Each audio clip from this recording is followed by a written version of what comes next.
Pagod na to.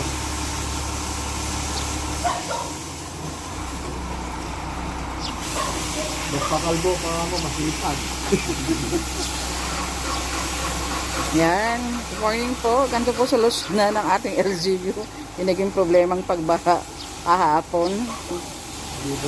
Hindi po sinulusyon ng baha, pero ang sinulusyon ng burak na iniwan po ng baha. Parang okay naman sa unang tingin, pero hindi po ito pang pang matagalang solusyon eh. Yung mga basurang inanod po ng baha, pumapasok din lang sa kanal. Siguro ang dapat dito linis muna, no? Pinakawit po mo, pinadampot muna yung mga basura.